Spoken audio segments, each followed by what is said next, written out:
If you play Dungeons & Dragons, then you know just how complicated the game can be from a rule standpoint. Well, today I'm going to give you the 5 most misunderstood rules in Dungeons & Dragons. Starting at the bottom, the first misunderstood rule is natural 20s and natural 1s. Almost all games use them as great success tools or the instruments of a player's bane. But did you know that in the book, the critical success and critical failure only pertains to combat? If you want to jump across a building and roll a nat 20, you don't automatically succeed if you still don't meet the DC. Likewise, rolling a 1 doesn't mean you plummet to your death, but of course the DM has ultimate say on whether or not the house rule stays.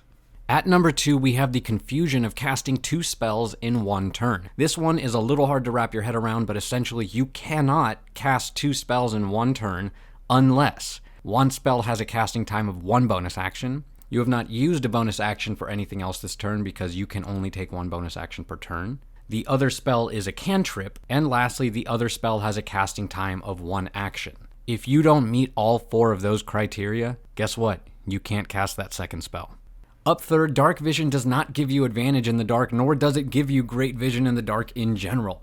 Don't believe me? First, let's look at the description of dark vision in Chapter 8 of the Player's Handbook. Many creatures in fantasy gaming worlds, especially those that dwell underground, have dark vision. Within a specified range, a creature with dark vision can see in darkness as if the darkness were dim light. So areas of darkness are only lightly obscured as far as the creature is concerned. However, the creature can't discern color in darkness, only shades of gray. Next, let's look at the rules for dim light.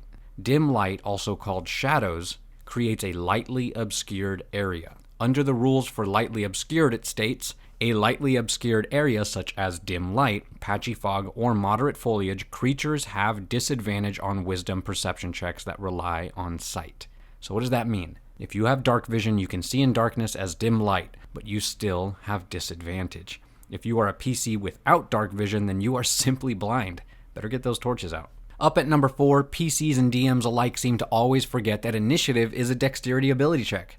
So what? What that means is that if you have advantage on dexterity checks, you get it on initiative. Any bonuses you might have, such as guidance, also count. Neat. And lastly, what I think is the most misunderstood rule, surprise rounds. First of all, there is no surprise round in D&D 5e. This is where a lot of people get angry when they hear that. The rules for combat spell everything out for us.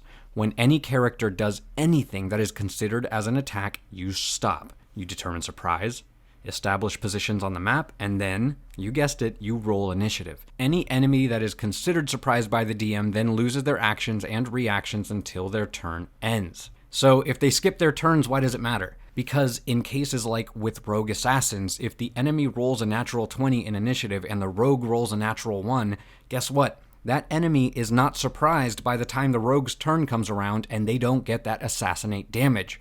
Tough luck, but that's how it's written. Does it make sense? Well, that's for another video.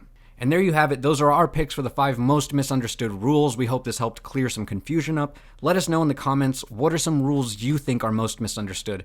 As always, don't forget to like and subscribe, feed your displacer beasts, and we'll see you next time, adventurers.